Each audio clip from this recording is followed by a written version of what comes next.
Spiti valley में कई कहानियां दफन है, कुछ लोग जानते हैं और कुछ नहीं, जिनकी बात हम इस सीरीज में करेंगे। Welcome to the traveller shed and this is Spiti stories episode 1 Gue mummy. 15th century की बात है। स्पीति में एक बहुत बड़े बुद्धिस्ट लामा रहते थे जिनका नाम था सांगा तेंजिन। बहुत शक्तिशाली और सिद्ध पुरुष थे और लोग उन्हें रिनपोचे भी कहते थे। उस समय स्पीति पर बड़ा खतरा मंडरा रहा था, एक भयानक बीमारी जिसे आज की तारीख में स्मॉल पॉक्स या प्लेग कहा जाता है। पूरे गांव खाली हो रहे थे, लोग मर रहे थे। फिर एक दिन सांगा तेंजिन ने अपने शिष्यों को बुलाया और बोला कि इस बीमारी को रोकने का बस एक ही तरीका है कि मुझे खुद को जिंदा दफना देना होगा। मेरा शरीर इस सारी बीमारी को सोख लेगा और स्पीति बच जाएगी। शिष्य रोने लगे और बोले कि गुरुजी ऐसा मत कीजिए, लेकिन रिनपोचे मुस्कुराए और बोले मेरा शरीर नहीं मरेगा, वो स्पीति की रक्षा के लिए हमेशा यहीं रहेगा। जब तक ये शरीर है ये घाटी सुरक्षित रहेगी। और जो हुआ उसके बाद उससे साइंटिस्ट आज भी हैरान हैं। फिर सांगा तेंजिन एक गुफा में गए, एक छोटे से गड्ढे में ध्यान मुद्रा में बैठ गए, हाथ जोड़कर और आंखें बंद करके। और फिर उन्होंने बोला अपने शिष्यों को कि मुझ पर मिट्टी डालते जाओ और नमक छिड़कते जाओ, जिससे मेरा शरीर सूख तो जाएगा पर सड़ेगा नहीं। और शिष्य रोते रोते जैसा गुरु ने कहा वैसा करते गए।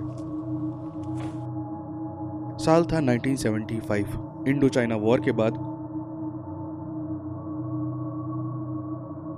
लोगों ने पूछा ये कौन है। तिब्बतन लामाओं ने पुरानी किताबें खोली और जो सामने आया वो दिल दहला देने वाला था, जिसे सुनकर आज भी रोंगटे खड़े हो जाते हैं। और 500 साल बाद जब वो गड्ढा खोदा गया, सांगा तेंजिन वैसे ही बैठे थे जैसे 500 साल पहले। न शरीर सड़ा, न कीड़े लगे और न ही कोई बदबू। बाल पड़े हुए थे, नाखून लंबे थे, जैसे बस अभी अभी ध्यान से उठे हों। आईटीबीपी के जवान स्पीति पर पेट्रोलिंग कर रहे थे। एक जवान को एक छोटा सा गांव दिखा, बस 6-7 घर, जिसका नाम था ग्यू विलेज। जवान गांव में घुसे तो वहां उनको दिखी एक मोनेस्ट्री, और मोनेस्ट्री के अंदर एक ग्लास का बॉक्स, और बॉक्स में एक आदमी बैठा था, हाथ जोड़े, आंखें बंद, दाढ़ी मूंछ साफ सुथरी, बाल कंधों तक और नाखून लंबे बट टूटे नहीं। वो जवान डर गया और बोला ये कोई साधु ध्यान में बैठा है। आज वो मम्मी ग्यू मोनेस्ट्री में ग्लास बॉक्स में रखी हुई है। लोग दूर दूर से आते हैं उन्हें देखने के लिए। कुछ रोते हैं, कुछ सर झुकाते हैं और कुछ चुपचाप बस बैठे रहते हैं। और एक बार एक साइंटिस्ट टीम आई, उन्होंने मम्मी के बाल काटे और वो 3 महीने बाद फिर बढ़ गए, और नाखून भी काटे, वो भी बढ़ गए। स्कैन किया तो पता चला कि शरीर में अभी भी थोड़ी सी गर्मी बाकी है, जैसे बहुत धीमी सांसें चल रही हों, पर चल रही हैं। लामा लोग बोलते हैं कि ये मम्मी नहीं है, ये रिनपोचे ही हैं जो अभी भी ध्यान में हैं। जब तक स्पीति को खतरा रहेगा वो यहीं बैठे रहेंगे, और जब खतरा टल जाएगा तब वो समाधि छोड़ेंगे।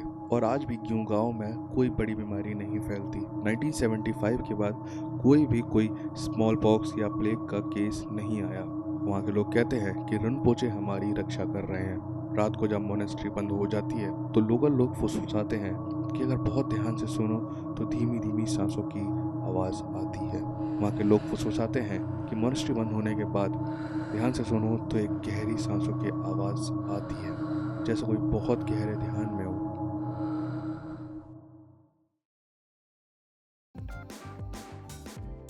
तो आज की ये कहानी तुम्हें कैसी लगी? और अगर तुम्हें ये वीडियो पसंद आई हो तो लाइक कर दो और चैनल को सब्सक्राइब भी कर लो ऐसी वीडियोस और देखने के लिए। और ये मिलते हैं अगली वीडियो में।